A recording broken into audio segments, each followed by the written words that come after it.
And away we go. It is the BCJ Podcast, brought to you by the Holy Grail, live from the Cincy Light Studios right here on BearcatJournal.com. Reds games coming up downtown. If you're heading to the ballpark, make sure you stop by and see our good friends at the Holy Grail. They've got everything you could possibly want from the best sports bar in Cincinnati. Great food. Love the pizza, good sandwiches, love the nachos, Reuben wontons, everything you could ask for in high-quality bar food, a full bar, and, of course, Cincy Light on tap. Not yet, Dave, but soon. Also, Cincy Light Lime, which will be on tap here in the Queen City, spread across the city over the next couple weeks, and then coming in cans this summer. So get down to the Holy Grail, get yourself something to eat, have a cold beverage, head to the Reds game, and make a day out of it. All right, David, let's get this little show on the road, as it has been a very busy week in Bearcat land. Yeah, I want to just first extend my condolences to Jeremiah Kelly's family, the whole football program, the whole athletic department, all those guys. I'm sure it's been a pretty terrible time. He seemed like the stuff from Avon that I've seen made it sound like he was more than just, a kid on the football team. So To them, we didn't know him nearly well enough yet. But to those guys, it was far beyond the standard, kind of things that you see when stuff like that happens. So I know there's a GoFundMe out there for his family. I've never wanted to tell anybody how to spend their money. If you have a couple extra bucks, I feel like that's a good place to put it if you're so inclined. So praying for everybody that was a part of this guy's life, and hoping that they, find some comfort in their relationship with him as they move on. We talked about it last night on the nightcap. It sucks because, one, just such a young life taken far, far too soon. But he felt like and seemed like a kid that was not only on the field, being already on the two deep as an offensive lineman, as a true freshman, which, we've been doing this a long time. Those don't come around very often. But off the field, I know, just a big personality, great smile, very friendly dude. Nico had a post up talking about, how hard he worked and how positive of a presence and impact he was as a guy, just scratching the surface, just entering the program. It's heartbreaking. It's devastating to see somebody with so much in front of them, so much promise and so much positive energy in their life. And to have that happen, it's hard to fathom. So again, prayers out to his family, to his teammates, coaching staff, everybody at Avon. Sucks. But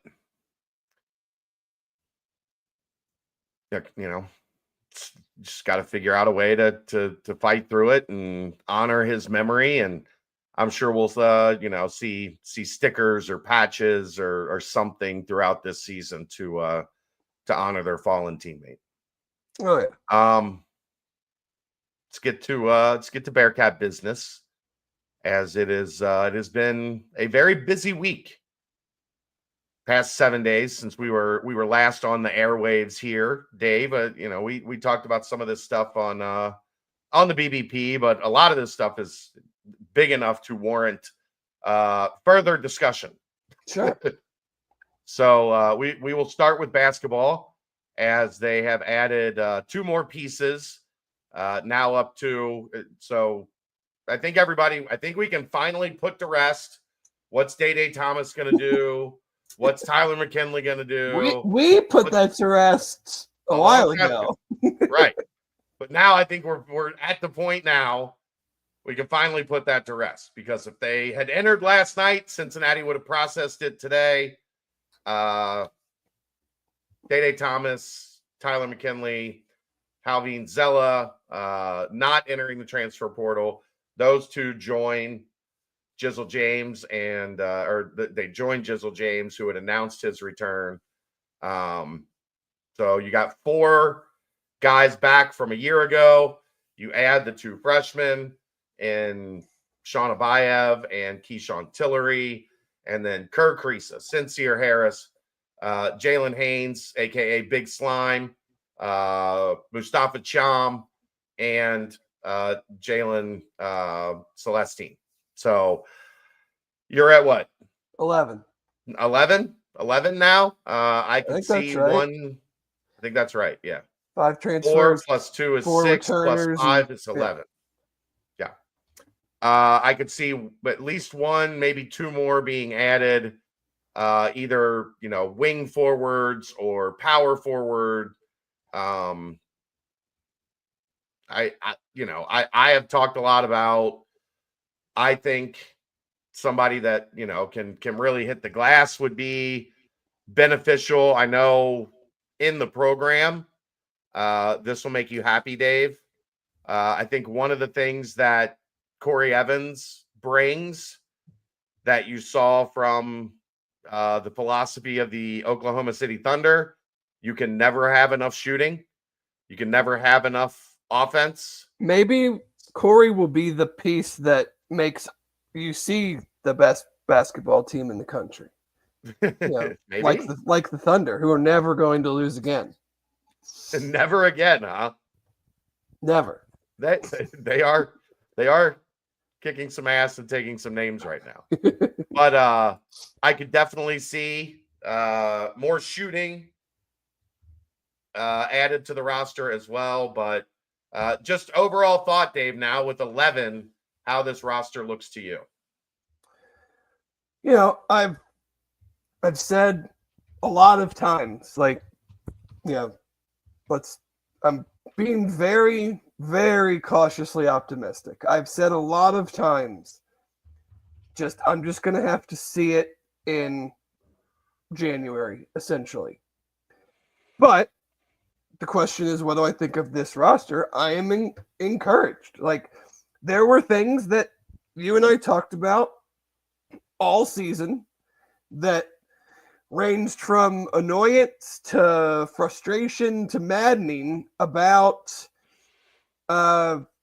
last year's roster. And I feel like they definitely addressed elements of that in a positive way. I mean, my biggest gripe was not effort. I don't know how many times I'd really say I didn't think they were playing hard. But just the toughness, the fight, the digging down, the putting your foot down, any cliche you want to use. I just thought it was not lacking 1 through whatever, but lacking far more than they had. Yeah. Because there were just too many times that I think they got bullied in games. And so whether it's Sincere Harris and his defensive prowess, whether it's Kerr Creasa and his attitude that I think is desperately needed. Jalen Haynes seems to have I don't know him quite as well, but a similar mindset as to Kerr. I just think the pieces fit better than the pieces on last year's roster. And again, I say that saying I still need to see it just to make a true assessment of that. But I just think it, the way that it's being constructed now makes not more sense. I didn't think that last year's roster didn't make sense. But I just think in what we're now seeing in the Big 12 and nationally, I feel like I like this group going into the season, and we'll just kind of see where it goes. Who can, what do Jizzle and Day do from their standpoint? What can you realistically expect to get from the two freshmen? What kind of progress, or Mustafa Shyam, like he did very well for a freshman this past year. I think one, maybe two more true additions, like guys that you would consider like to be playing, and like what are those truly going to be? Are those going to be? I think they'll be much more depth pieces than impact pieces at this stage, for a multitude of reasons. One, you kind of have a group carved out already. Like guys are going to look at minutes and go, where are my minutes? And two, just the dollars of it all. Yeah. I'm sure they don't seem to be concerned about the dollars, Dave. Well, I mean that would be a good thing, but then it also goes to the, okay, where are my minutes? Right. Because like, who are you adding at this point? And you're going, oh, we're going to get this guy and piss off the guy that we just got. And then he goes, well, I'm not binded to you. I'll just go somewhere else and show up on someone's campus. Well, that's definitely like, are they going to add any more guards? Like if you add a sixth guard for two spots, somebody's leaving. Mm-hmm. Somebody that you already have is out the door. Like, and you might say, well, that's a better trade, but I mean, I wouldn't want to get into that.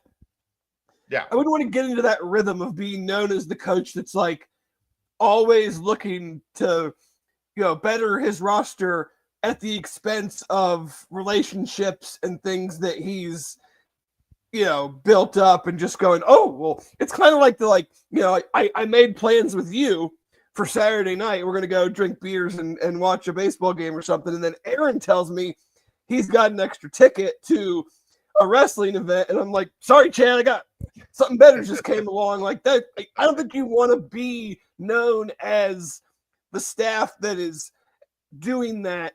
I'm not saying that they are, but like certainly not consistently. And even maybe a couple times, I wouldn't think I would want to be known as that type of guy. Yeah, especially not in the landscape the way things are now. Like, because now you're past the point. This is where you have to really be careful too, because now guys can't enter. Right. I don't even know what like the rule on that is. If they've signed with you because they've already entered, can they just be poached?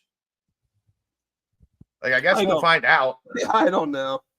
In one way or another, somebody, if that is something that can happen, like, the portal's closed, nobody can enter, but you can still try to go get guys that have like signed elsewhere.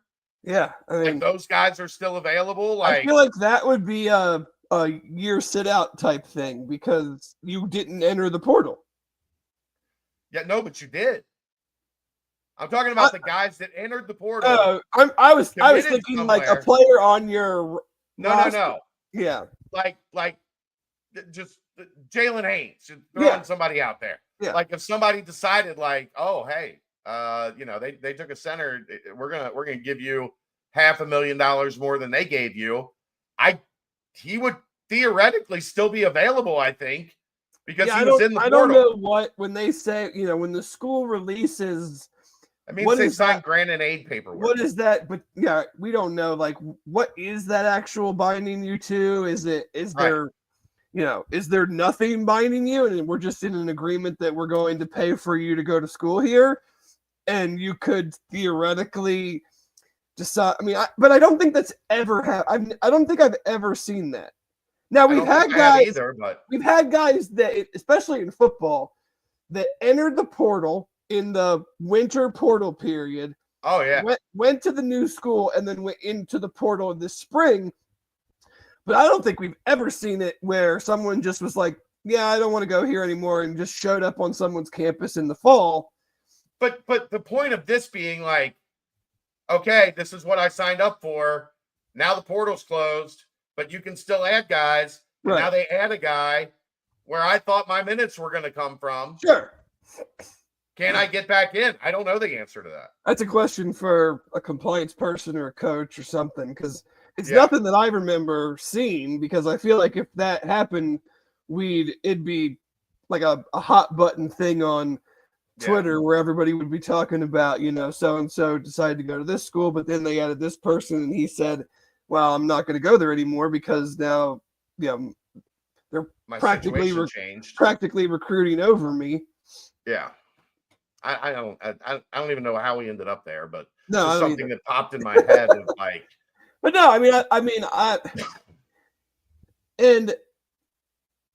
I've said that, and it doesn't guarantee anything really, but I am of the mind that, especially given the situation that they're currently in, the situation that Wes is in, I wanted known quantities. And I think that's what we've got so far. Even Jalen Haynes at the A10 level, like his first team all A10. Right. I'll take that 10 times out of 10.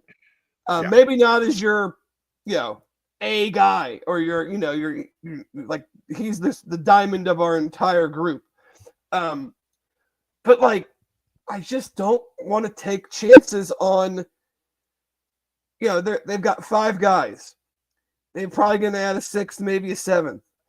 I would feel really nervous if I had like 7 or 8 new guys and 6 or 7 of them are coming from the lower level, coming up to the Big 12. And we're just going to assume and think that in a year that we would need all of them to be some level of contributor, that all of them are going to be good to do what we're hoping that they do in the Big 12. Yeah, I mean, when it comes down to it, Dave, there's 2 guys on this team that played last year. Jizzle and Day-Day. That's it. Yeah. That's it. Tyler McKinley was out with an injury. Halvin Zella didn't play. I mean, he played a couple minutes in the Crown. But, like, 2 guys played. So, if your rotation's, 10 early and 8 late, whatever that is, you need 6 to 8 guys. New guys that are coming in and are going to be able to contribute. I'm with you. I would much rather they know what it's all about than it's going to take us 3 weeks, a month to figure out what playing in the Big 12 is all about. That's why I know you only have so many characters and you're going to put that stuff out there, but like, I just get so not sick of, it doesn't really bother me, but it just kind of goes right over me, is like the tweet of like, so-and-so is committed to such school and they averaged 13 points and 7 rebounds at, East Podunk State. Right. And I'm just like, that's great. Who were they playing? And now I'm supposed to think that they're going to do, like, that is the baseline. That's the least that I should expect them to do coming into the Big 12. Right. Because if that's not the case, then why am I adding someone that I'm thinking is not going to do that? Yeah. Like, is Jalen Haynes going to come in and average at or better than what he did at the A10? Probably not. But there's a whole year of data where he's doing that against Duke and the other good teams in the A10, to where I'm like, okay, is he going to do that? Probably not. But I feel comfortable that he's not going to all of a sudden be like a 6-3 guy. To where some of these dudes, I'm just like, I don't know. Your guess is as good as mine. So give me the dudes that have been in the fires, that have played at Texas Tech, that have played at West Virginia, or any of the Big 12 places are hard to play at. Like, I don't want some guy that's played a bunch of games at Kennesaw State and Liberty and High Point or College of Charlotte. Like, those guys don't do anything for me in the Big 12. Like, how many of those guys, looking at transfers, someone I'm sure has looked at this or could look at this, like, how many of those guys last year that came up like that into the Big 12 were real ass contributors? Iowa State had a couple. I mean, Toppin was in the Mountain West, so I He guess was that really counts. good though, and like he was very good then. Well, yeah, he went in the draft, went into the draft process. Yeah. I mean, you have what? The Buffalo transfer to Iowa State. Milos Uzan from Tulsa. Right? He was at Tulsa, wasn't he? Went to Oklahoma? No. Maybe he was. Maybe. I think he was at Oklahoma. I don't know. But anyway, I don't think it's a big long list, right? No. Not. And maybe there just aren't that many guys that do that. I don't know. Maybe it's more of like a parallel universe in the Big 12. So I could be Oklahoma.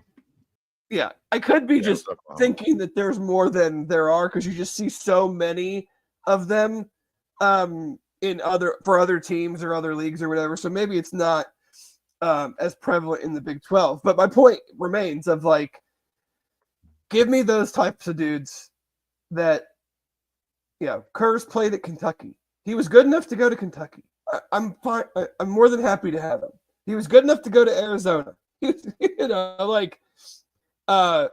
Sincere Played a lot of Harris, basketball at Arizona. good enough. What did Sincere Harris start at Illinois and then followed Chester Frazier to West Virginia? Yeah, and then Like, first you were- team. You were good enough to go to these schools right out of high school and then be productive players in the Big 12 and conferences. Even Big Slime started at Virginia Tech. Oh, okay. I'm not even sure if I knew that. Yeah, he played his freshman year. His freshman year was at Virginia Tech. So yeah, I mean, I'm interested to see like what can they do with these last couple spots. Maybe we could get like PJ Haggerty. That would be cool, right? He's wanting like $4 million. Is that the rumor? That's the get in price is $4 million. The get in price. Chad, I don't even know who the first team All-Americans were outside of Cooper Flagg. Well, it's Jonai Broom. Yeah. The kid from Florida. Walter Clayton. Yeah. Who played at Iona for Patino. Yeah. Mm-hmm. And then I think that's probably not. That's probably going to be an anomaly. What you think? Maybe not, because those guys are going to great programs and they were star players at their previous stop. So I don't think I think there were, but that's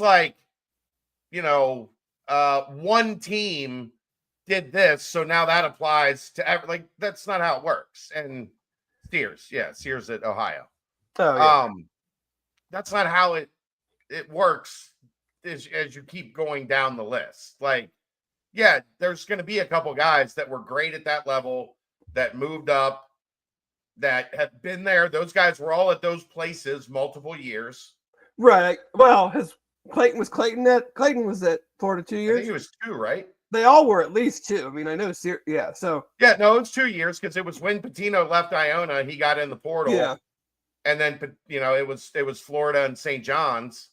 And he went to Florida, was there last year, was pretty good last year, but then this year took an incredible leap. I don't think there are going to be outliers that it's like everybody points at one coach takes a team of, gets a new job and a new team and they go to the Sweet 16 and everybody goes, look, they did it. Well, yeah, but there were 30 coaches and 2 of them did it and 28 of them didn't. There can be that. But I think in the situation that Cincinnati is in, as you pointed out, Dave, I'd much rather know that these guys can do it at this level than hope that guys translate up. Right. And all of those schools had pretty solid foundations in place for those guys to come in and build to where they were this year. Yeah, I'm certainly not saying it's not possible or that I would just universally cross that off and not even consider but I would be doing more. I'd be doing more digging as to on those type of guys than, which I'm sure the coaching staffs do. I'm not saying that they don't or that they wouldn't. But yeah, I think, once the Chum, that's kind of because I certainly felt and stated that even though I liked the pieces, it still to me felt like it was a lot of similarities to last year of we're still going to need the sum of the parts to be the collective.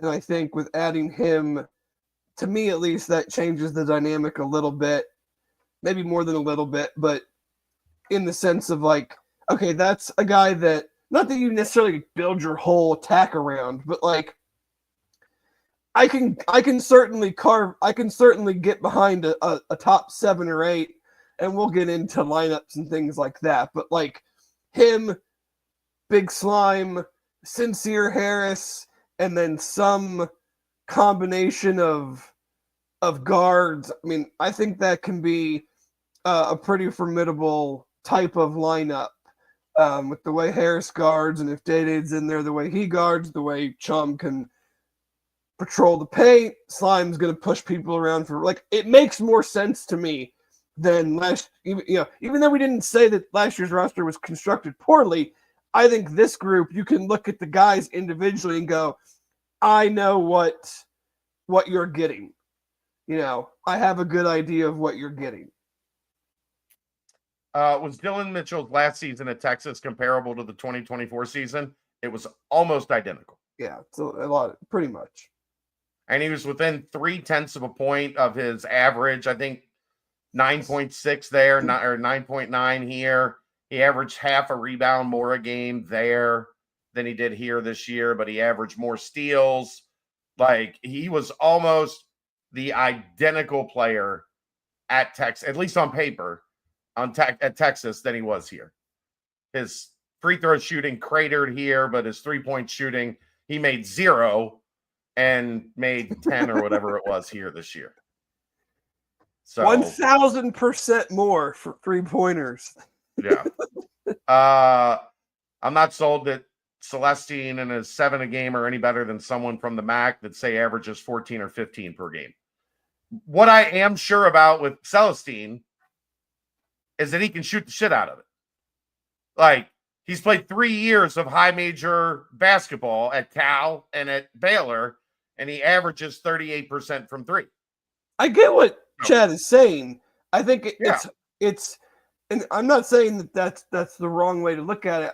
I think, one, it's just such a case-by-case thing. So, like, what is Celestine coming here for? How much money did it cost? What was his conversations with Wes about his role, his potential role going to be, versus a MAC player that was probably doing what you're saying, is probably first or second team all MAC, is wanting, a good amount of money, maybe the exact same money that they're giving Celestine. That's why I'm saying it's very case by case. But like, is he coming in here and he's like gonna play 30 minutes a game? I don't think Celestine's coming in here to necessarily do that. I think he's coming in here to be a great piece. I'm not going to say starter or off the bench, but like a piece that can come in and hit some shots. And is that MAC or ASUN or Mountain West, whatever, lower, not Mountain West, but like lower type conference guy, he's probably not coming to do that. Right. He's probably picking a place that is giving him money and minutes. So, and I don't think that was, I don't think UC is in that world right now where they can, and maybe they are, maybe they've, maybe the couch cushions turned up quite a few nickels. But I mean, they definitely have more than I anticipated going in. Yeah.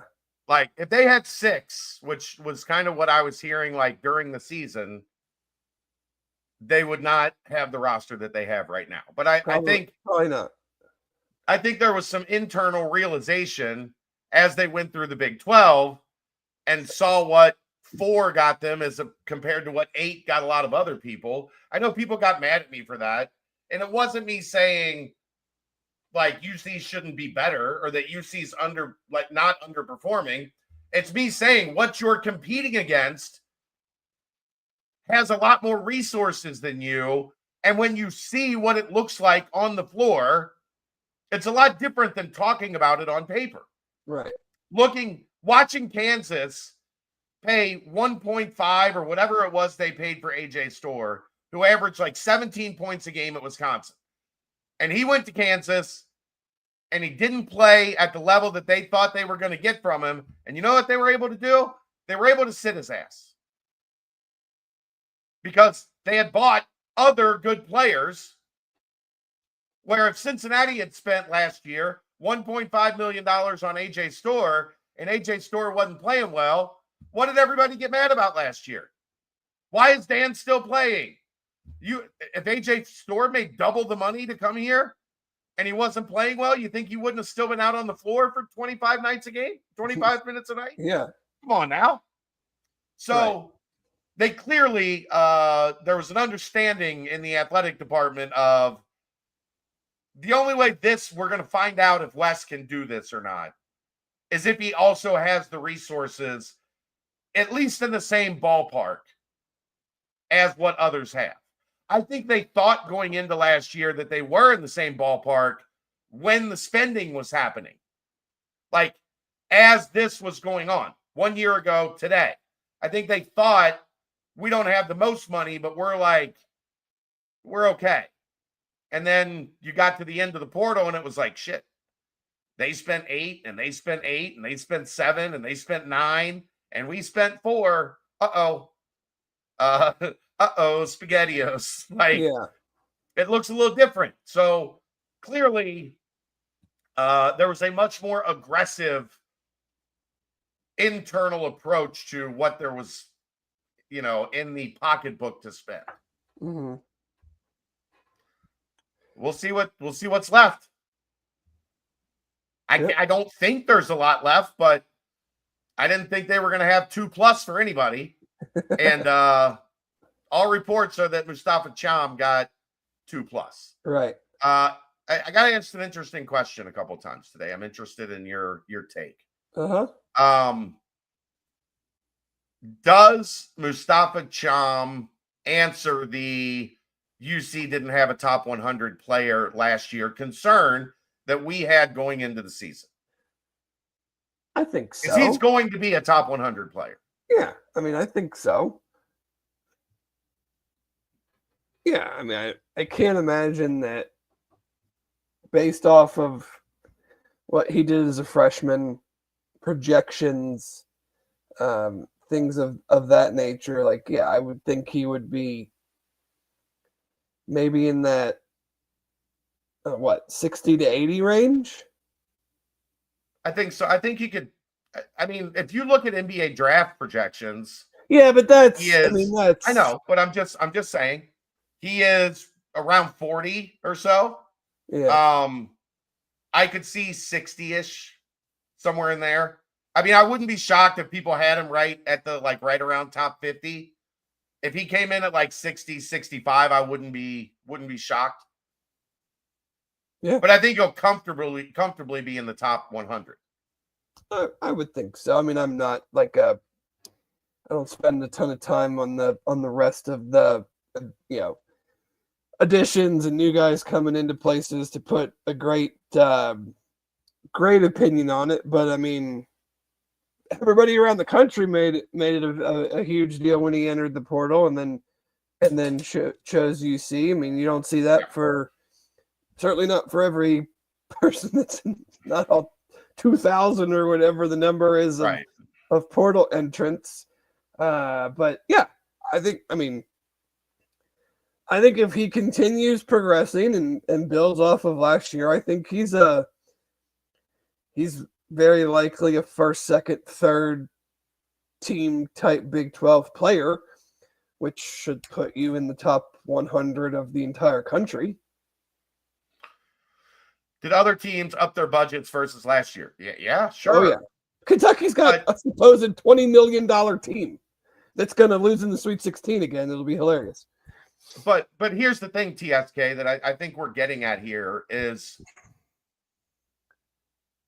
Cincinnati was a lot more understanding of what it was going to take going in, because I think when going into last offseason, most people thought if you had $4 million, you weren't going to be at the top, but you weren't going to be in the bottom half of your league. And then, people, well, how did they not know? Well, because nobody tells you what they have. Right. Right? There's not a database that you can go into and say, okay, well, what is Arizona State going to spend this offseason? You find out as it's happening, as it's playing out, and then you look at the rosters and you go, oh, damn.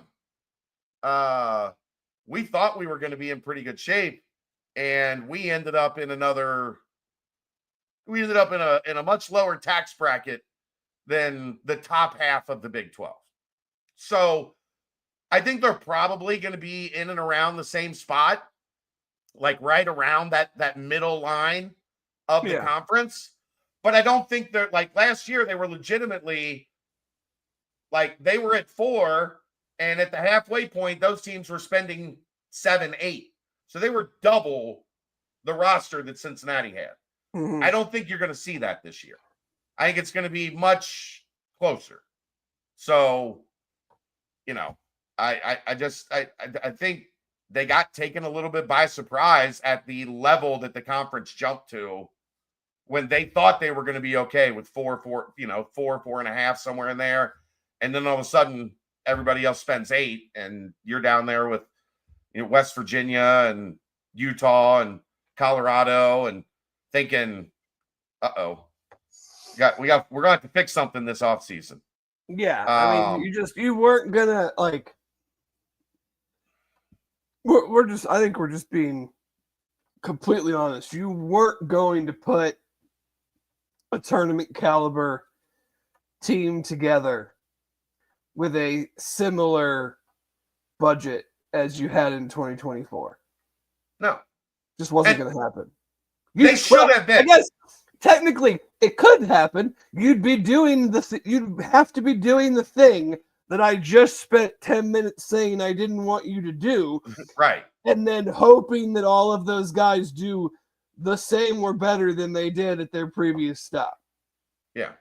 And look, that is not to say that should have been a tournament roster last year. Yeah.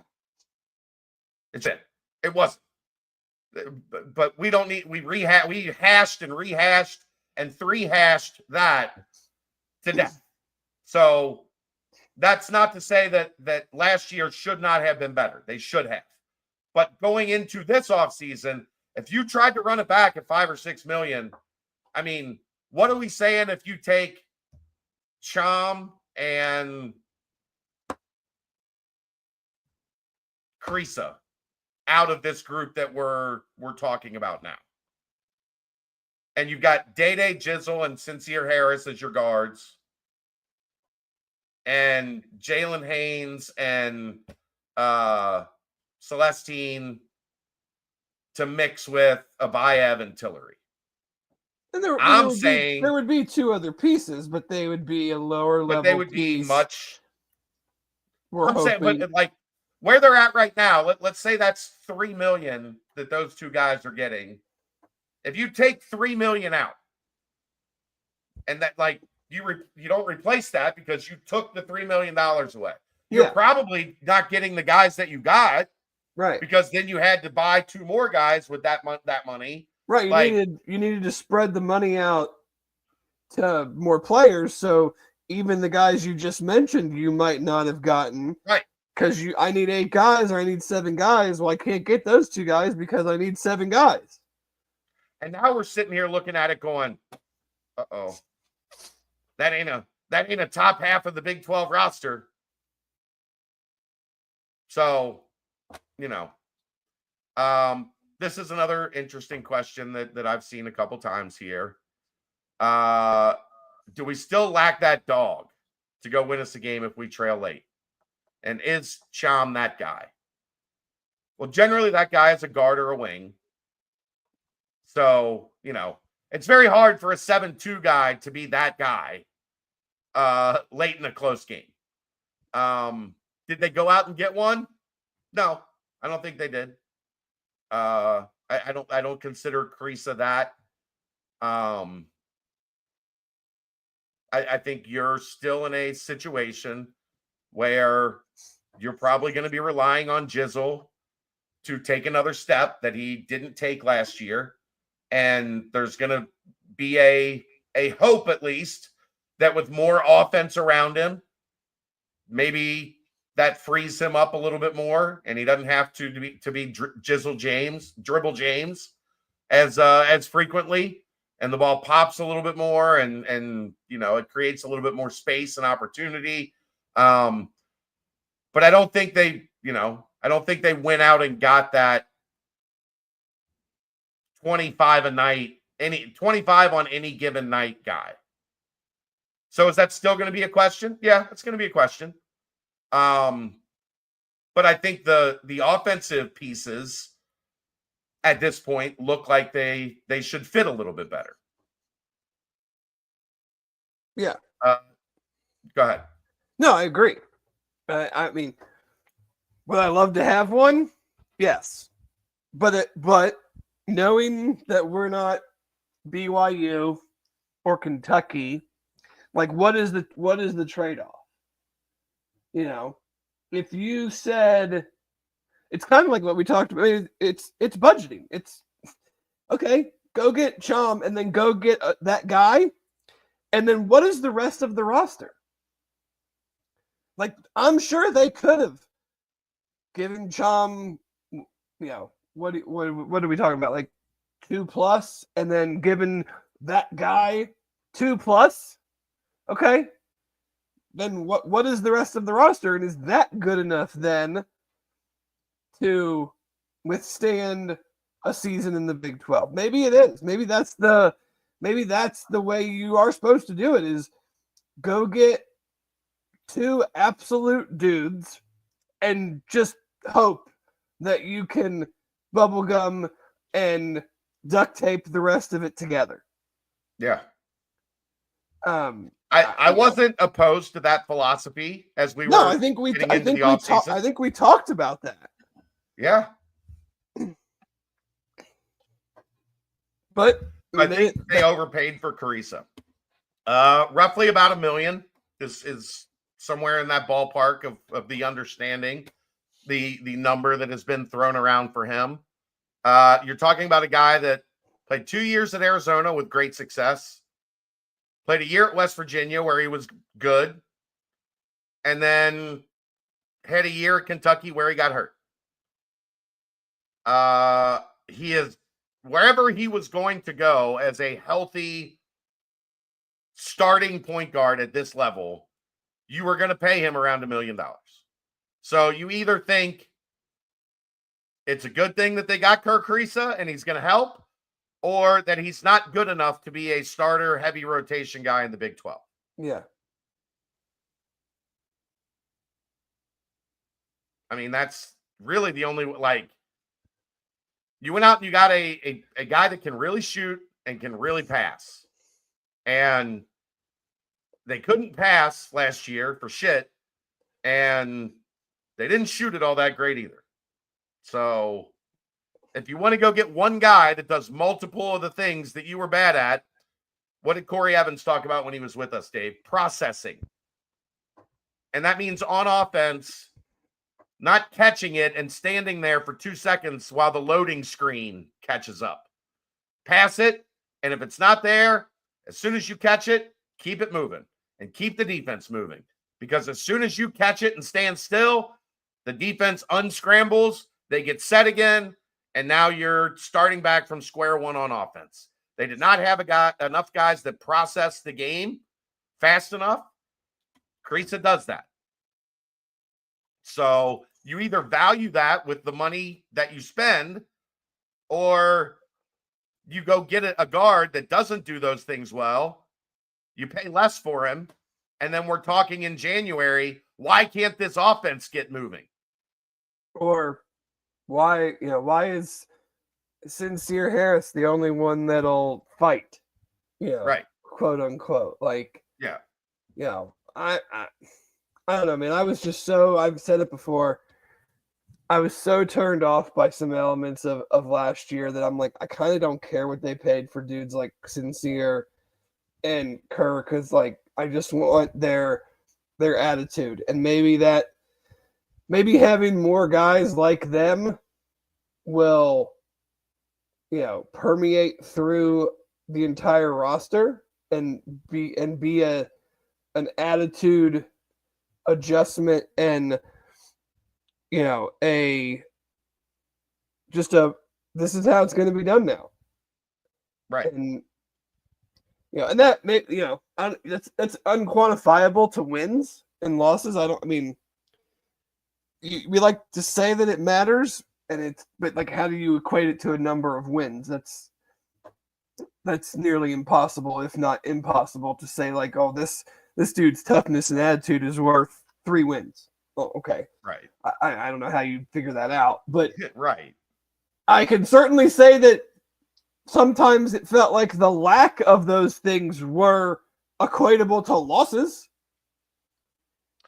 They like, sure were. Case in point, the home Kansas State game. Yeah. Where their backs were against the wall and their season was on the line, and they didn't look like they could give 2 shits whether they won or not.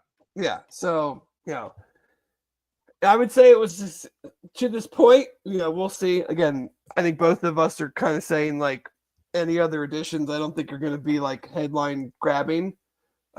Maybe they'll surprise us, but I would say to this point, I would give them solid marks for what they've been able to do. I would agree.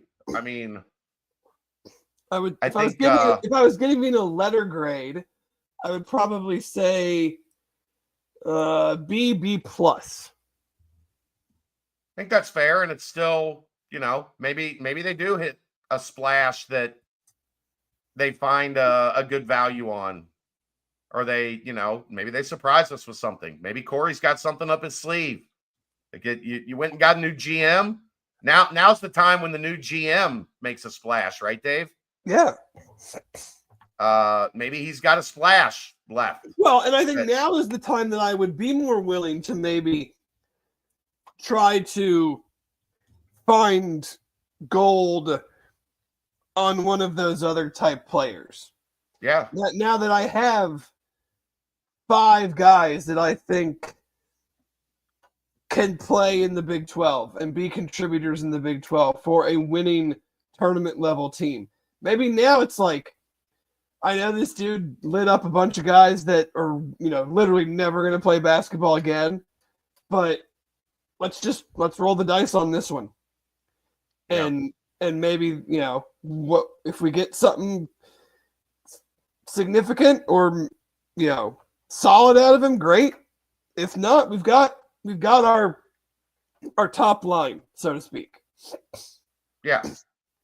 It's I think it's an interesting roster. It's going to be fun once June hits and everybody gets here, and we start talking about what we're hearing, and hopefully maybe getting a chance to go up there and catch a little bit and see how things look and what they look like together.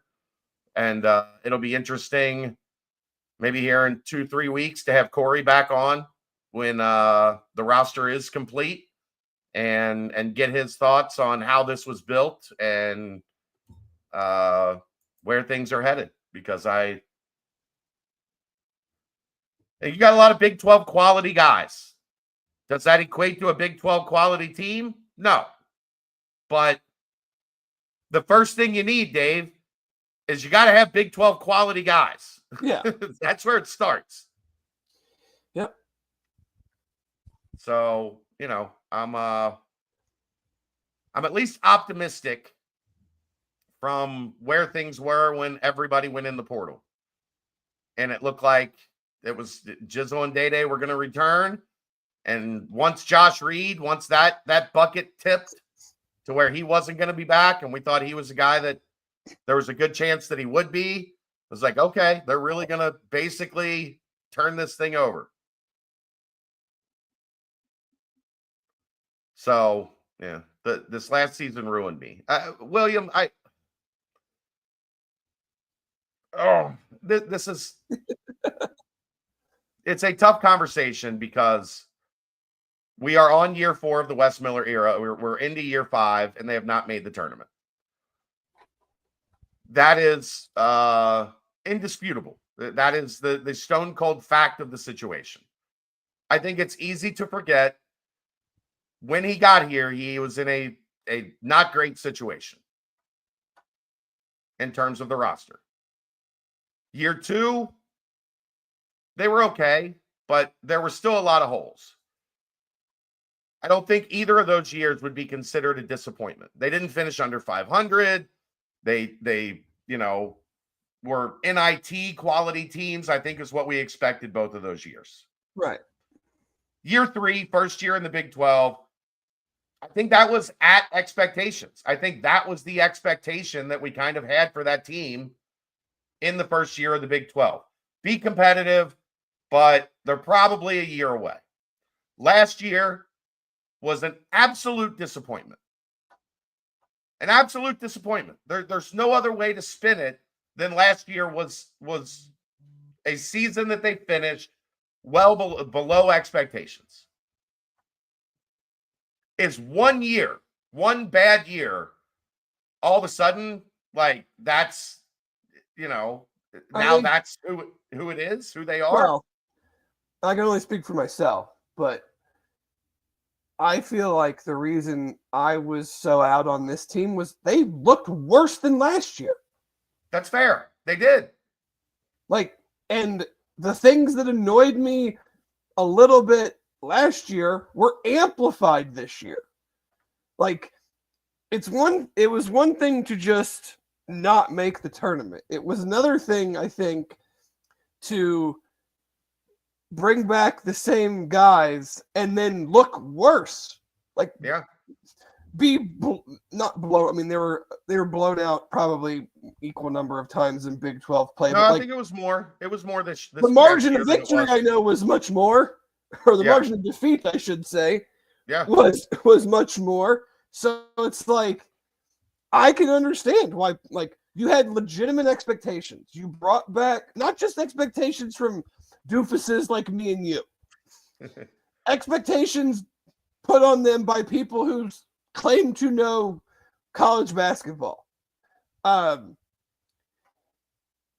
then you certainly don't come close to meeting those expectations. And in the process, your game in and game out performance was worse than it was last year.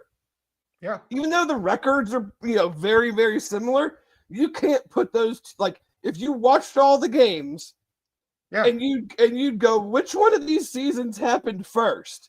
You'd probably go, oh, this one did because it was like the first year in the Big 12, and we're getting you, and it was totally flipped. So I think that's why people were just maybe too far out over the skis on the disappointment factor. Is it wasn't that the wins and losses were disappointing. It was the way that it happened.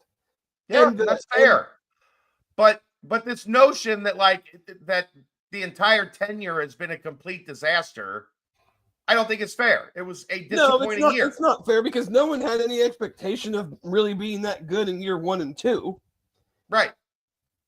It's not like you had a legendary coach retiring and we brought back a whole bunch of good players and just had a new guy. This wasn't John Shire taking over for Mike Krzyzewski. Right.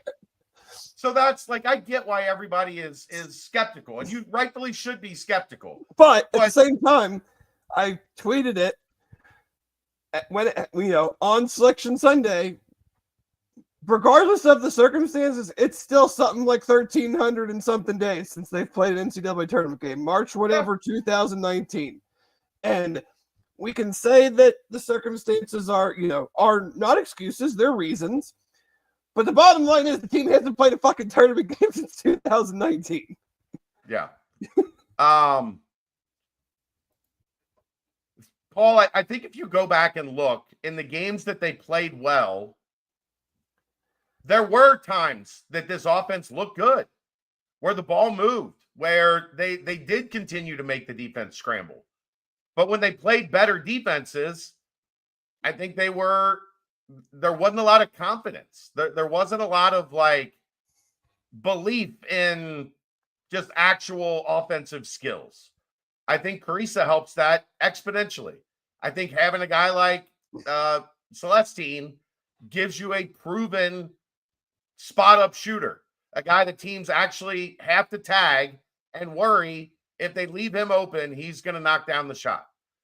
I think you hope the day that we saw towards the last 15 games of the season that you continue to get that guy that shot 40%. Did he turn it over a little bit too much? Yeah, but he was aggressive with the ball, got to his spots, and made shots. Jizzle is kind of the wild card. Like, we don't know exactly what year 3 Jizzle looks like. What we do know is he's going to have a lot of film on what didn't work, on what needs to be added to his game to get him to take that step that we thought he was going to take from freshman to sophomore year, instead to take it from sophomore to junior year. And you're also going to have guys you can throw it to on the block, or guys at the 5 position that are going to be able to score. I think that they didn't have last year. I think that element, not that it's being understated, but like, I think you and I talked about it. I don't know if we talked about it on a podcast or not, but like, when we were on offense, how many guys did the defense truly have to worry about? As soon as they touch the ball, they can do something with it to score. Jizzle and Day-Day. So what does having 2 guys that, like, when you actually throw them the ball, their number one thought process is scoring. Like, Jalen Haynes isn't, we're going to throw him the ball, and then he's going to sit there and he's going to see what the defense does. Do they come in double? Do they not? Okay. He seems wired to score. Yeah. Chum, I'm not sure if that statement, but he's certainly more offensive minded than Aziz was. Let's be real. Well, Dave, you're also going to have, they are going to continue to run a big at the top of the key doing ball screens and handoffs. Right. But now you're going to have a big that's actually a threat to do something with it, where his defender doesn't get to stand at the free throw line while Aziz stands out there and does this. Just waits to see which side he throws the ball to. Right. So yeah. that's going to change the way that the processing works on offense. And I do want to say, because I think I've probably said it before, like, part of what I want to make sure I'm saying this correctly. Paul, I think, is also, at least the way I'm interpreting it, is I'm in, and this is not stuff that we can answer today. We're just talking roster construction and what those guys might be able to do. I need to see some, I'm not going to go as far as to say like a total revamp, but like there needs to be some significant adjustments with just the offense in general. Like, I disagree. They ran the same offense Florida ran. It's the same offense. Didn't look anything like it. You could have told me that, and I'd be like, that the 2 things don't look anything like each other. Because the Florida guys put the ball in the basket when they ran the offense. Right, but I'm just saying, like, the players moving and what they didn't look anything like that. It's the same type of stuff. It's the same general offensive system that needs to be executed at a higher level. And the way that you do that is you get more guys that can actually be a threat to the defense, and not, I know everybody looked at it like it was Aziz that caused a lot of it was Dylan, because if you watch, Dylan's guy didn't go out past 12 feet. No, hardly ever. Dylan's guy just had a foot attached to the paint at all times, regardless of where Dylan was. Because why would he chase him out there? You wouldn't. You have no reason to. Yeah, shoot all those shots you want, my guy. I know you might have made one already. I'll let you shoot it 10 more times. How many do you think we're going to make? Right.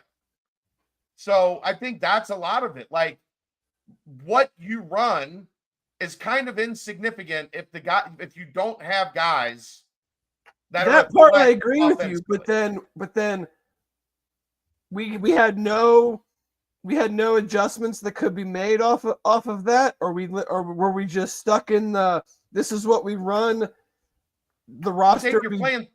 You're playing 3-on-5. Okay, well then whose fault is that? It's Weston's fault. So that's what I'm saying. Like, are we just saying that this roster? I've talked about roster construction.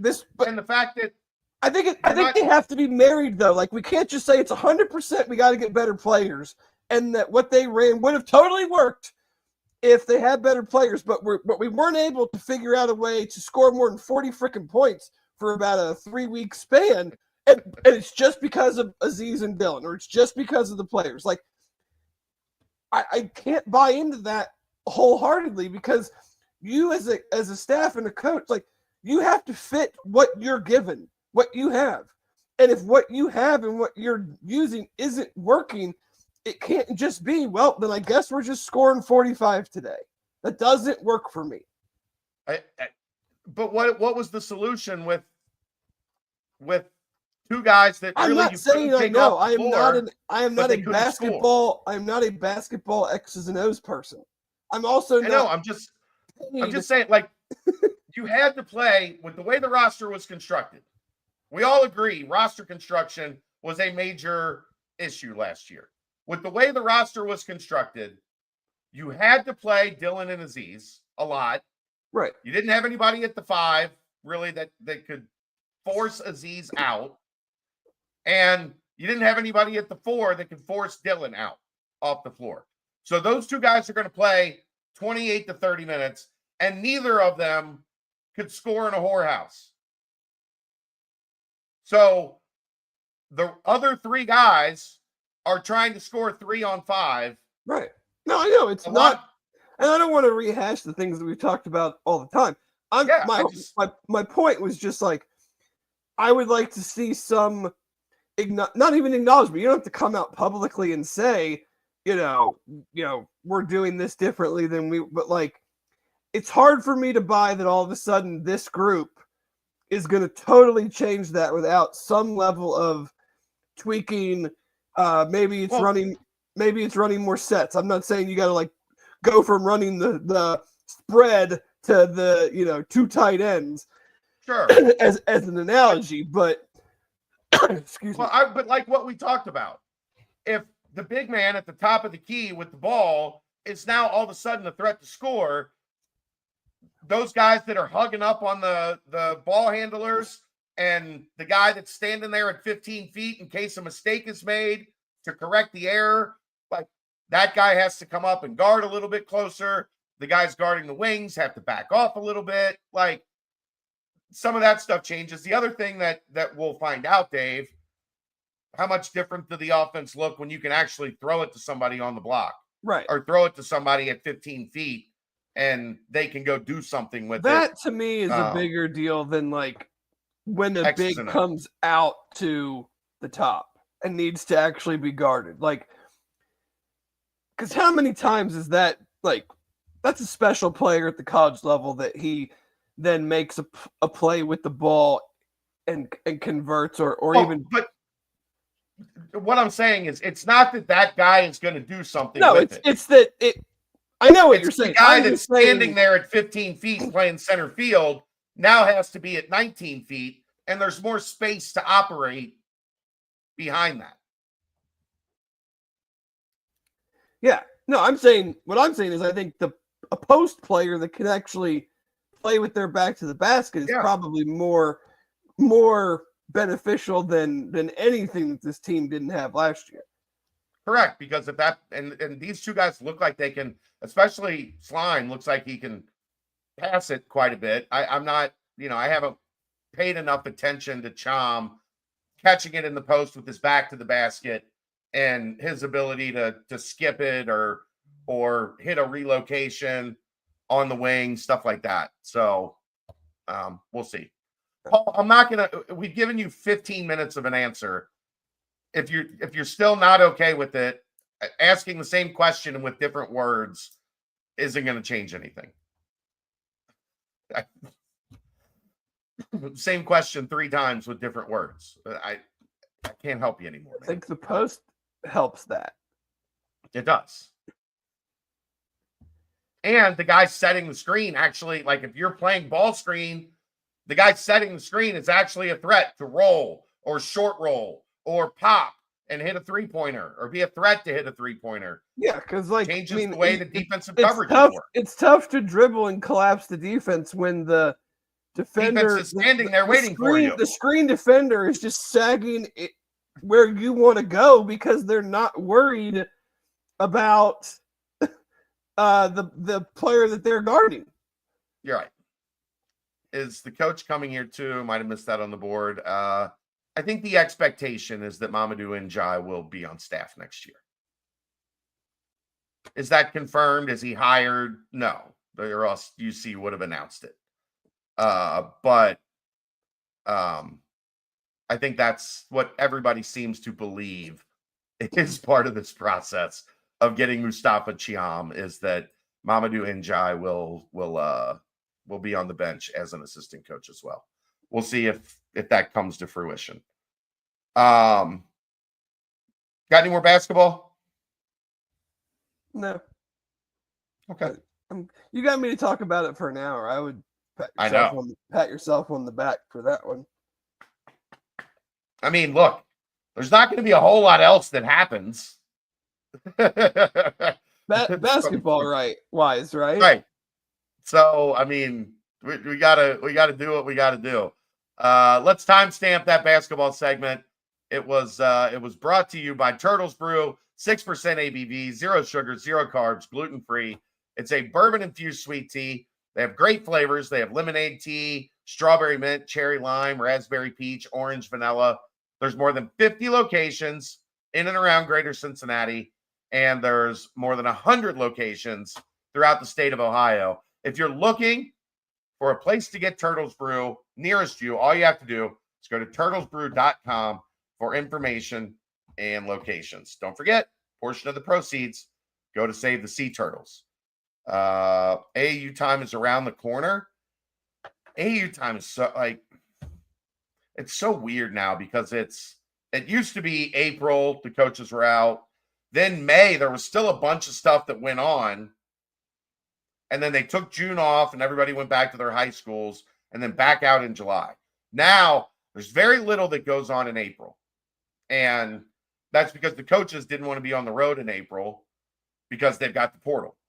So April is pretty much shut down now. There's events, but they're smaller and it's not the big shoe events. It's a little bit different deal. May, now they have a couple tournaments, a couple weekends where coaches are on the road. I think Keegan is going to go to EYBL in Memphis the 13th through the 16th. And then June is like high school and showcase events. High school and showcase events. And then July, Peach Jam, Adidas finals, Under Armour finals, all that stuff happens in July. So it's coming up. I don't know that I'm going to get to be out on the road much this year.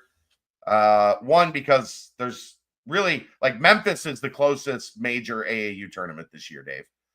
Every year there's been stuff in Indianapolis every year for like 15 years. There's no major events in Indianapolis this year for me to get up to. So Keegan will be out, I think, one weekend in May, and then he'll be out for like a week straight in July. Volleyball dad life. We're taking a vacation this year. Honestly, I'm not trying to like downplay it, but you're just not adding big classes of high school kids. No. Like, I know the members don't love it, but like it's not like we got to go out and check out all these dudes. Yeah. I feel like we'll get an idea of who the true targets are, and then maybe you try to find a way to potentially go watch them. But like, I mean, really, I don't see like, a lot UC of playing in the more than a handful of high school guys. yeah. Somebody did ask earlier, do I think Corey will be involved in scheduling? I don't think he'll have a huge hand in that. I mean, that is something where it's usually done at like there's either somebody on staff that does scheduling that's been doing it for a while, or like a chief of staff type, used to be called director of basketball operations. Those are usually where the scheduling decisions are made. I'm sure if Corey has a contact or whatever, he can help a little bit with that, but I would guess it'll be done more from somebody that's already kind of been here with Wes. I get asked all the time about an MTE. I think if they were going to be in an MTE, we would know that they're going to be in an MTE. Yeah. At this point, so maybe they'll. What I think would probably make the most sense, Dave, is find another high major program and do one of those like 3-team. Cincinnati plays a bye game here, other school plays a bye game at their place, and then the 2 high major schools play each other. Yeah. And you get your 2-game MTE out of something like that. But if you're going to do that, you're not going to go play an MTE. You better go get a really good high major to partner with. Mm-hmm. Last year it was NKU because they owed that game at NKU, so that's how they got it off the books. So you replace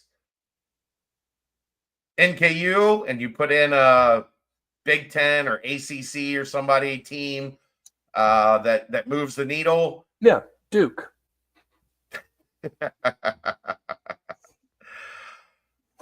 Probably not. Call Hubert. Get the heels up here. Yeah. I would guess it would be somebody in the region if they did something like that. So we'll see. But I don't think there's going to be I think if there was going to be an MTE, we would know at this point. Let's get to football, Dave. A very productive spring portal right now for the Bearcats. You and I talked about Joe Cotton when that went down. Was that Friday of last week? Yeah. Give me your overall thoughts on what Zach Grant and Jack Griffith and company have done so far in the spring portal. I think obviously, if you haven't had a chance to go back Friday night, we did 25 minutes or so on Joe Cotton. He's obviously the headliner. They said they had positions that they were interested in. We talked for months that a plug and play left tackle was at the top of their list, and they went out and got I don't even know if you could say arguably the best one available, according to the people that say one person is better than the other, which sometimes I'm not so sure what the F they're doing. But in this case, because they had our guy rated highly, I'm going to say they know exactly what they're doing. Outside of that, we've had Darrell Gibson, linebacker from Idaho State. We did talk a little bit about him on that show. So has a connection to Josh Runya on the staff, who is now like the assistant defensive backs coach, who knew Tyson Veit. He came from Idaho State. we mentioned how they were looking for a younger player with experience who could potentially be a main contributor next year. We'll see what he does this year. Not ruling that out at all. But with 3 linebackers who are going to be exhausting their eligibility, they wanted to get in on that now, get someone in the program now, not have to rely on potentially the portal in December for that type of a position. So they've added that. And then they've added 2 defensive tackles, nose guards. I don't know how you want to necessarily categorize them. One from Monmouth who started his career, and I think it's Isaiah Rogers. Am I right there? Yes. Started his career at Central Michigan, then went to Monmouth. He has 1 year left. And then today, Elijah Gunn from Southern Illinois. Am I right there? Yeah. SIU. He has 3 years left, I think. Yeah. He redshirted, then played last year as a redshirt freshman. Right.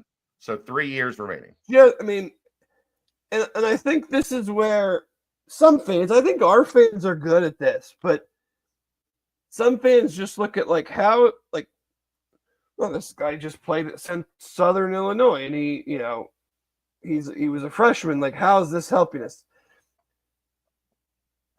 We saw what happened when they lost 2 defensive linemen last year.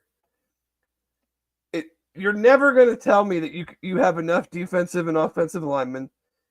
You're never going to be able to tell me that we have enough guys that are, for an interior guy, a nose guard, a 5 technique. I don't think either one of these would be considered 3 techs. I mean, we're talking nose guard, 5 tech. Like 6'1", 6'2", 300-pound bodies. Like, this team needs more beef. That was blatantly obvious last year when Jalen Hunt got hurt and Dante had his medical situation that hopefully he is 100% recovered from. But you just never know something like that. Like, Cam Rutherford gets hurt. We don't know how long he is potentially out for. They had to add.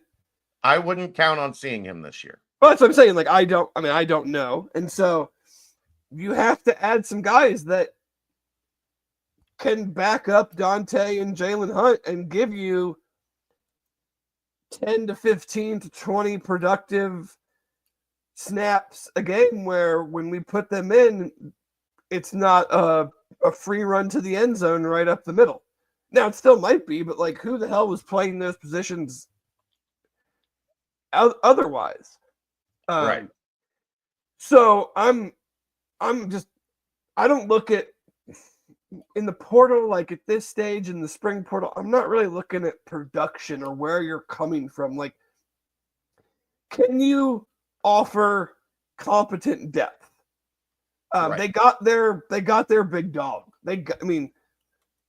Joe Cotton better come in and be awesome, because that's what they paid him to do. Because 50 other schools would have paid him to do the same thing. After that, we're looking at, and this is the roster. It's so much different football to basketball. This is the roster building in the portal era. Is every guy is not viewed at how is he going to help us win games this year. Now, some guys are, but some are like the linebacker. Like, we want to get this guy in our system now. We think he's going to be good.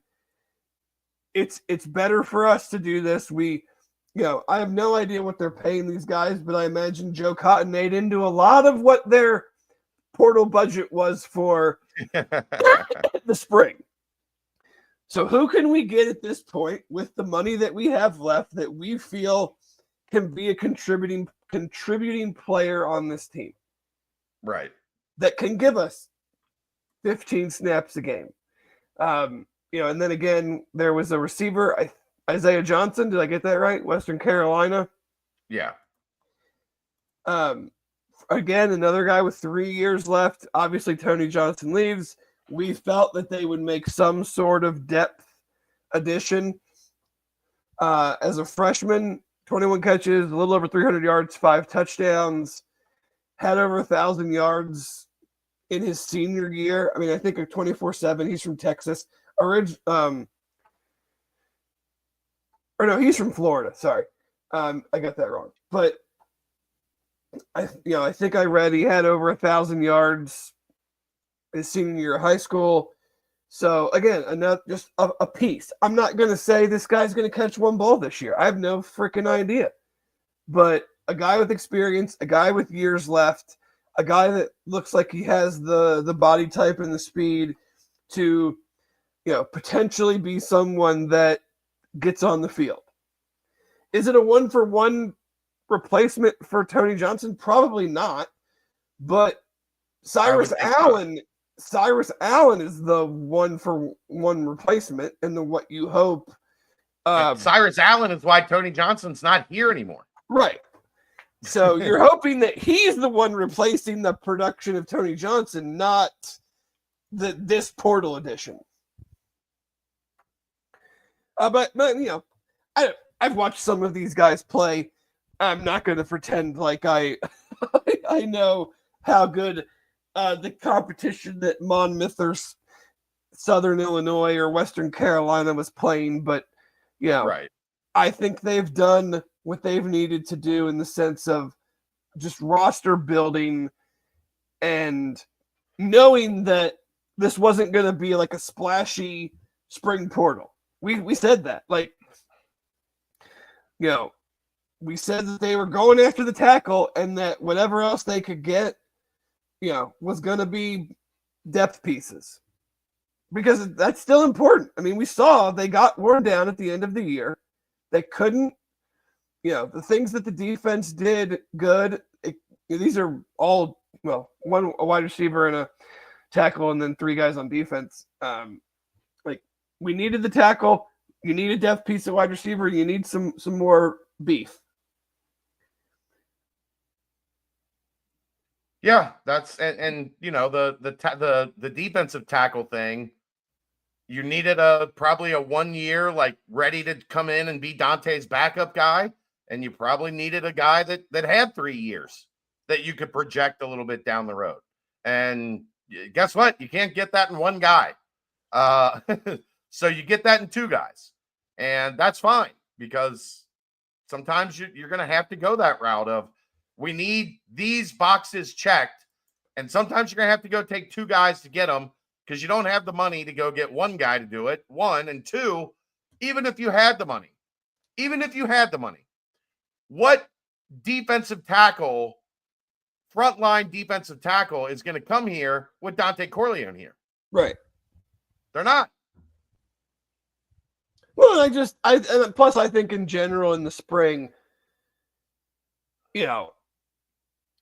I don't know every player that's entered the portal, but there's not been very many guys that I've been like, holy cow, I can't believe so-and-so is in the portal. Right.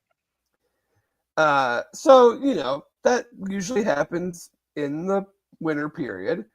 And this period is how do we raise the floor of our roster? How do we fill a potential hole in a specific position group that we look at it and go, man, we'd really like another guy here, because if something bad happens, we're exposed. But this person is not a All-American. This person is not probably going to be a all Big 12 player. But if something bad happens, we have something that we can at least put there that gives us a chance. That other type of player is just not available in the spring. I've seen a ton of the guy entered the portal in the winter and now is entering the portal again. That just screams like wasn't good enough. Right. And so why do I want that? Regardless of where the player's coming from, I don't want that. You felt you weren't getting whatever the reason. Weren't getting the opportunities. They told you it would be in your best interest to look somewhere else. You looked somewhere else, and then 3 months later, you're looking somewhere else again. Yeah. You better get it right. There's been, I feel like there's been a good number of that, and I'm not A sure lot of that. that's not sure. I'm not sure that's something I think that they're interested in chasing and hoping that, oh, it was just these two staffs didn't know what they were doing. We know Yeah. how to use this guy. You know, Who's going to be in the portal in December? good chance of that. If they were in the portal last December and then they were in the portal in April, you better be ready for that guy to be in the portal next December. Well, yeah, because he's probably going down a level, and then if he plays good, he's going to go, well, I'm going to go back in and Right. and and see what I can get this time. So, Right. you know, I think that they, again, I don't know what it's worth, but in this era, I feel like they've done a pretty darn good job of retaining players. Yeah. I think, and this has been the case at Cincinnati from, I mean, I would say going back to Rick Minner, and even, you know, the Rick Minner and then into the Mark D'Antonio era. We've always seen that once you get kids here, they really do like it. And obviously winning helps, but, you know, we've seen, like, guys get on campus, guys get around players here, guys get around coaches here. You know, the Satterfield staff, I think, deserves, I'm not going to say, like, you know, overblowing showers of congratulations, but, like, we know, like, we've hinted, we've like, there are players on this team that were absolutely targeted at multiple times within the last year. Probably for a lot more money. Let's just be honest. Not probably. Like, definitely for a lot more money. And so, you know, they deserve that level of credit now, whether it's the portal additions, whether it's the freshman recruiting, whatever it is. Got to go win games. Like, all that stuff, I can say it, and it can be true, but the bottom line is it has to end up resulting in more wins. Yeah, for sure. For sure. That's for Wes and for Sat. Like, they are doing what they have to do to get their rosters in a place to win. The next step is win. Like, the next step is to get over the hump of the adjustment to life in the Big 12, which I think many underestimated how much of a challenge that was going to be. But now you have to do it. Now you've had 2 years. You've gone through the league twice. You've played everybody. You understand what's out there, what rosters look like, what the physicality is like, what the lay, you know the lay of the land, Dave. Both of these coaches have been here for both years in the Big 12. Both of these coaches now in year 3, it's rubber meets the road. It's time to get shit done. So that's where it's at. That's the necessity for the next step for this program in both of the major sports. Yep. So, yeah, I mean, I think, you know, if you paid attention, we basically told you exactly what they were going to do in the spring portal, and they've done it. And they've done it pretty quickly. They've gotten guys in, they've gotten them on visits, they've sold them on being a part of this, and the guys have jumped in the fold, including the number 1 guy. And that's the one thing we haven't talked about between Joe Cotton and between Mustafa Cham, Dave. I think for the fan base, both of these additions were a very, like, cathartic beacon of light to the fan base. I think there was a concern setting in. Are we going to be able to compete for talent at the top of this conference? Oh, for sure. Because the recruiting rankings in football are, like, they are what they are. They're pretty razor thin in the Big 12. there's not a lot of 5-star guys coming into the league. It's not a lot of 4-star guys coming into the league. Everybody's kind of right in that 87, 88, 89 range. For their targets, for their main targets. But at some point, you have to be able to say, we not only have the staff or the culture, but we have the money to go out and compete at the top of the food chain. And I think both of those landings, I think I saw 24/7 move Chom up to the number 14 player in the basketball portal. That's elite. That is going out there and getting one of the big fish. And Joe Cotton, like we talked about, the minute he went into the portal, every Power 5 team called. Like I think he had a graphic up that there were 30, and that was all that could fit on the graphic. I'm guessing the other 30 called his agent. And they were able to, not only they got him here right away, they got him committed before he left campus, and he didn't make it anywhere else. And that's a statement. That's not, we fought off 2 or 3 other visits and like whatever. No, we sold it as hard as we freaking could. And we put everything on the table that we had. And the kid said, you know what? This is where I want to be. And he didn't take any other visits. And he canceled a visit somewhere else that I think everybody was pretty happy with. And then they send him mean texts. What's that? I said, and then they send him mean texts. Yeah, mean texts. But I think I think it was necessary in this spring cycle to have one in each of the sports where they were able to go get a marquee guy, a guy that everybody wanted. In basketball and in football. And, that's something that we weren't sure when that was going to happen. And it happened this offseason. You got anything else on football?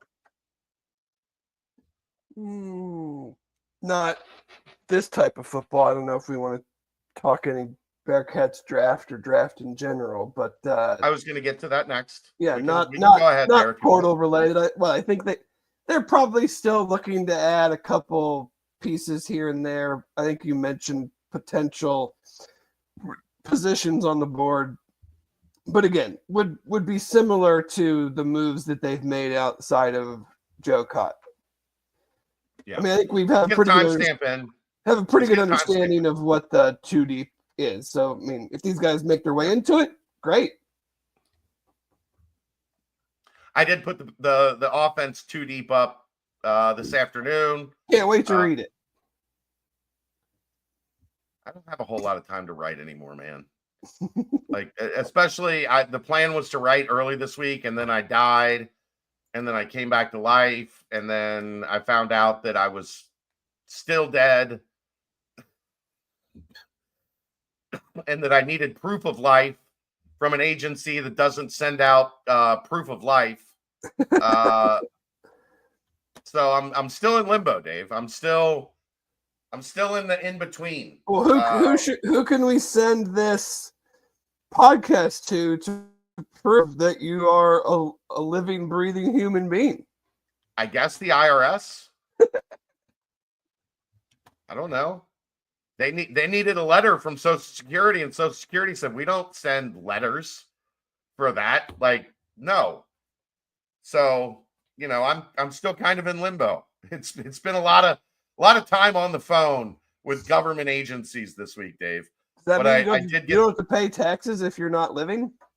The problem is I was getting a refund. Oh, well, yeah, that would be a problem.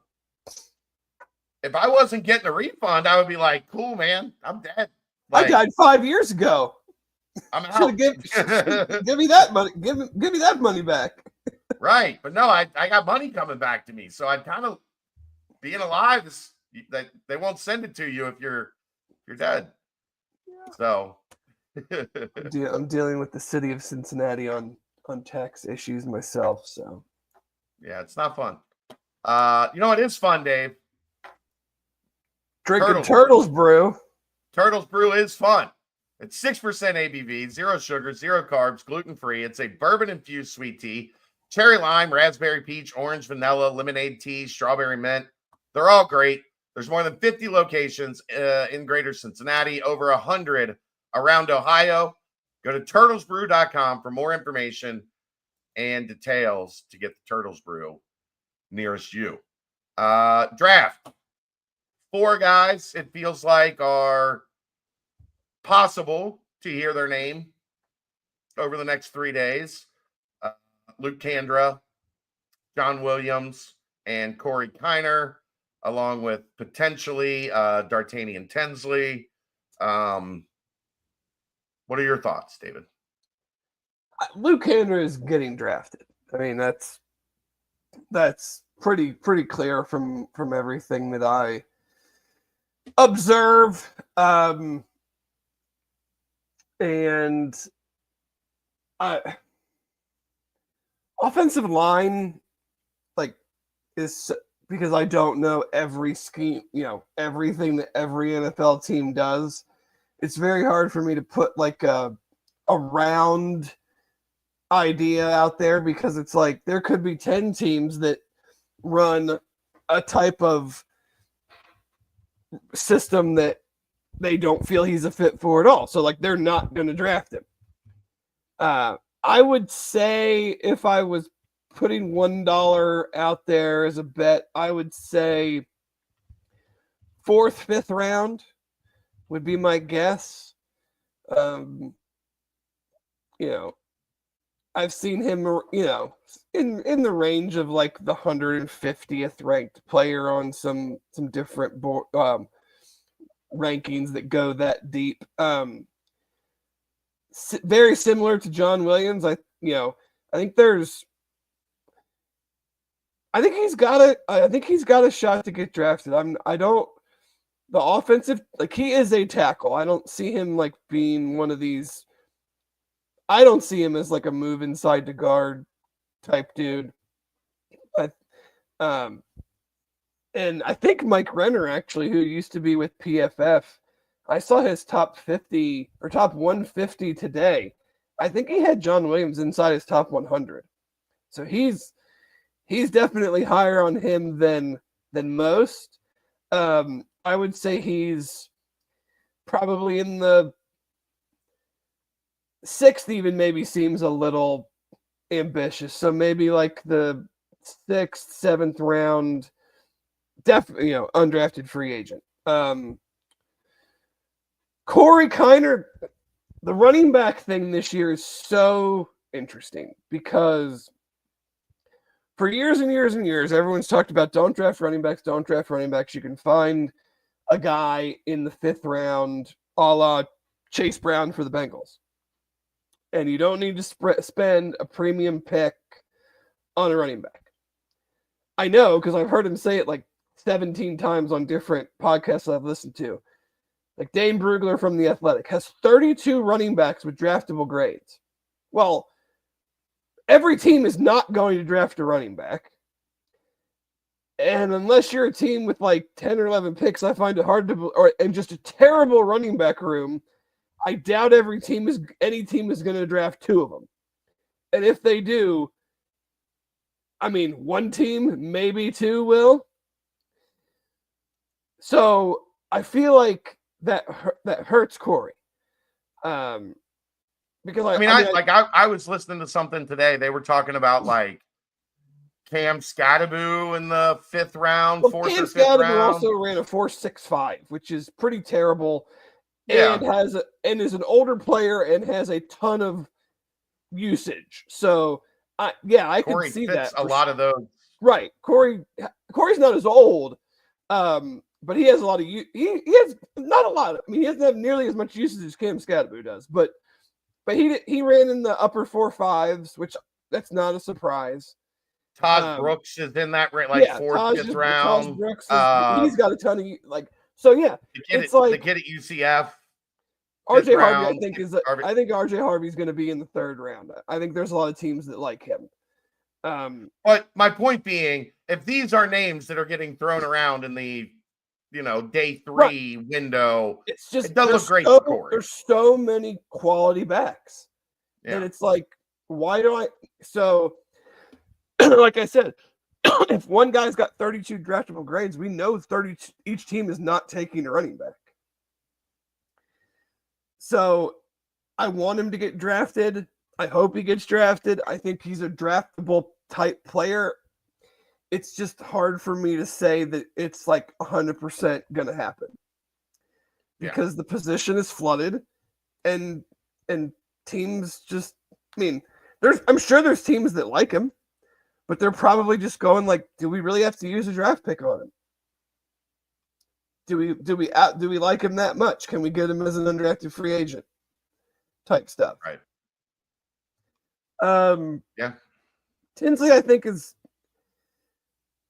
good enough to be drafted. I'm not positive he will be. I'm in the same boat. It wouldn't surprise me in the least. I mean, he's the type of guy that in the 6th and 7th round, you could see the scouts taking over on some teams and being like, look at his arm length. He can move. Like he can anchor. He can do all these things. Let's take a chance on him because he's an offensive lineman that meets our thresholds in a lot of these areas. And then, we don't have to fight with other teams for him as a undrafted free agent. Yeah. Tinsley's a big boy, man. Big, strong, long arms, huge hands. Like he fits the prototype. And we had him on the BBP a couple of weeks back. Like big personality, fun guy to talk to. He's going to do well in interviews. Smart kid. So I could see somebody in the 7th round saying we need help at guard. Let's give this guy a shot. One thing that I did see, and we'll see if anything comes of it, but it sounds like Jamoy Mays had a very good workout for the Bengals. And that really? in the local pro day, that there could be some interest there. Not as a draft pick. I mean, they only have 6 picks. I can't imagine they would do that with all the other needs. But as an undrafted free agent, you might see that be something that happens. You know whose name I have not heard at all in the draft process is Henderson. Yeah. I mean, I think if he would have continued. Not at all. Yeah. I think if he would have continued what we saw like the first half of the season, you probably would have heard him a little bit more. You'd still think you'd hear talk of because of the size. Yeah. And I'm just surprised that like I need to look at the beast and see where Dane had him because I'm sure he's on there. So I mean, he's 6'5" and fast and good hands and a pretty good route runner, but didn't do him any favors by not having anybody else at wide receiver that could help him out. For sure. Over 2 years. For sure. What do you? I'll give you the Bengals pulpit. What do you think the Bengals do? I really don't have any damn clue, and it's not so much of a Bengals thing. It's that once you get to about pick 8 this year, I'm just like everybody's got something that you're like, I don't know.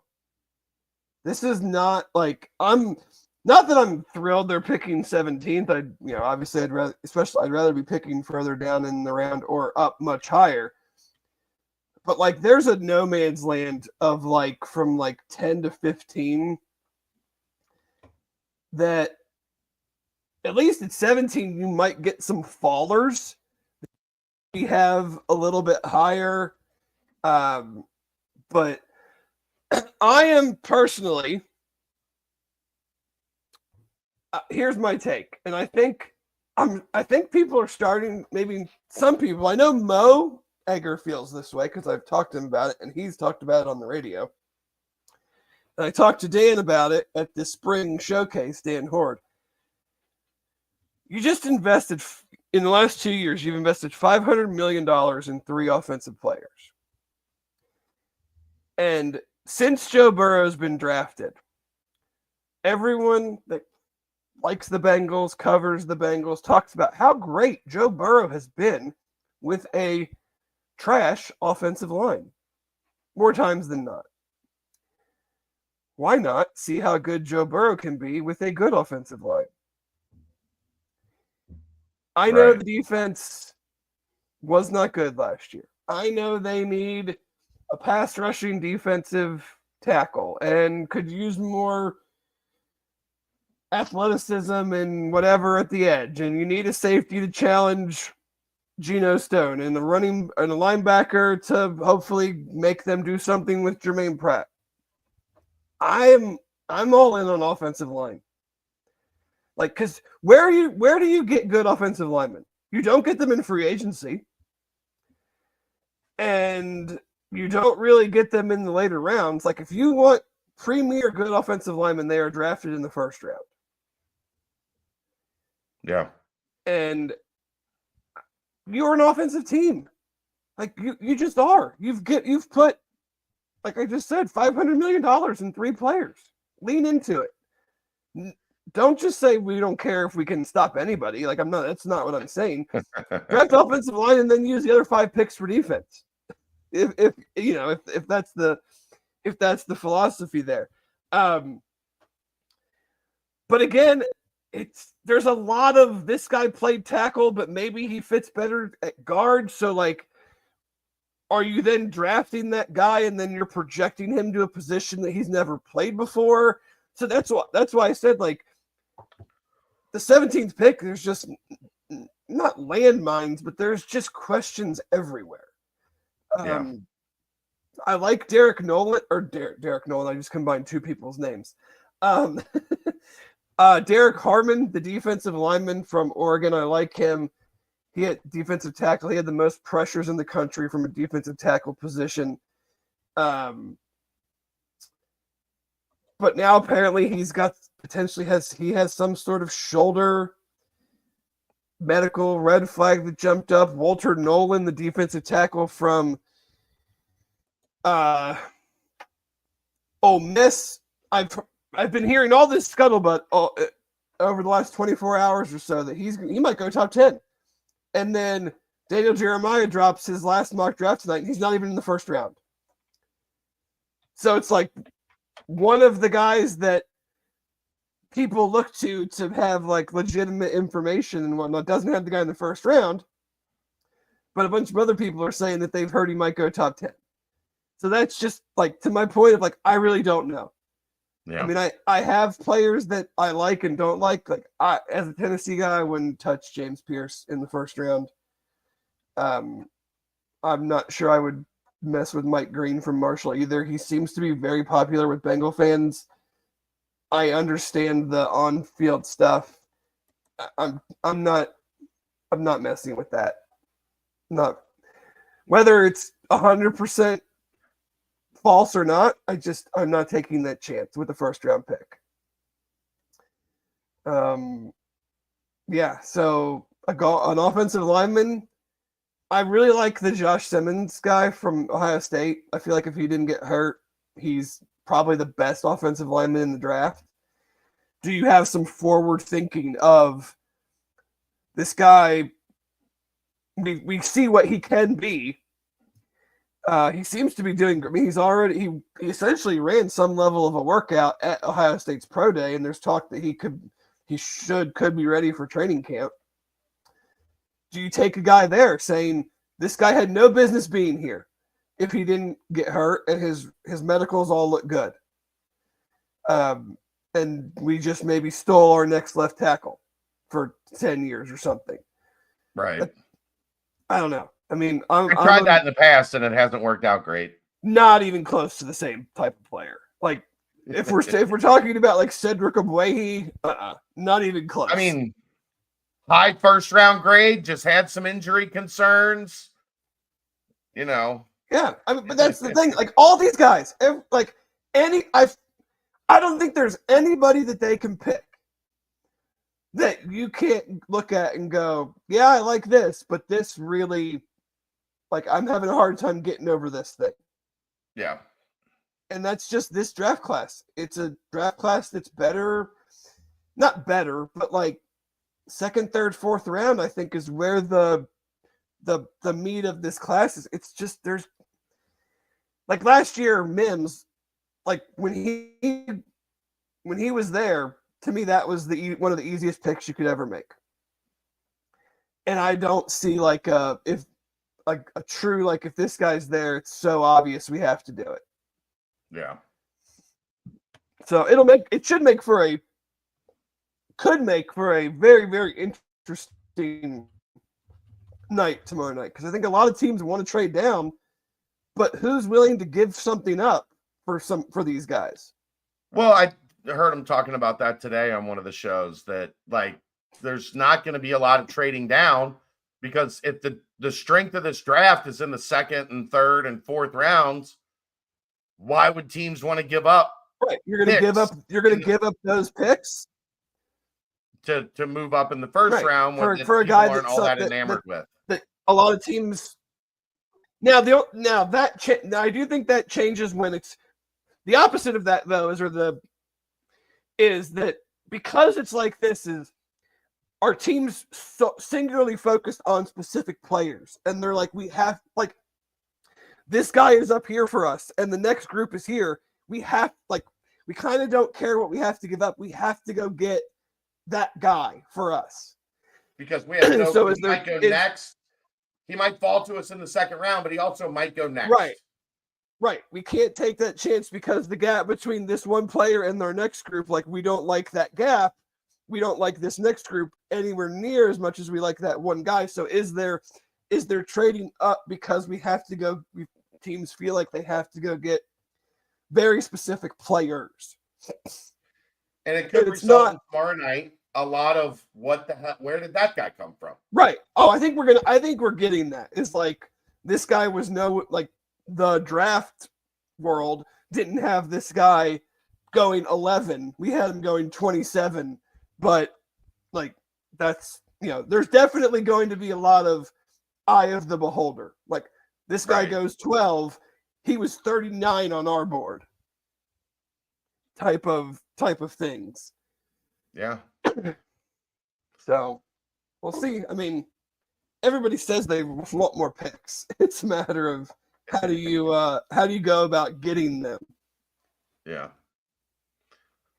All right. Well, I was gonna ask you about the house stuff that's gone down today, but we're out of time.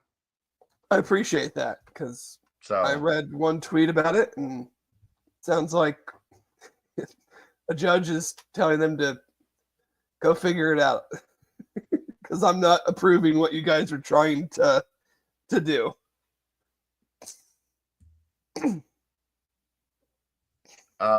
Eddie, we talked about Kerr Kriisa. The expectation is he got around $1 million. You said UC is a poverty program. Okay. What are you coming here for? I don't know what to tell you, brother. They haven't spent $20 million on NIL, but if you look at what they've added in NIL, they were not shopping in the discount bin. That's gonna do it. We'll have a nightcap tonight. Not sure what we'll do tomorrow with the draft going on. Maybe we'll save it for we'll do a Friday edition. So, all right, that's going to wrap it up. We'll see you guys next time. That is the BCJ Podcast, brought to you by the Holy Grail, live from the Cincy Light Studios, right here on BearcatJournal.com.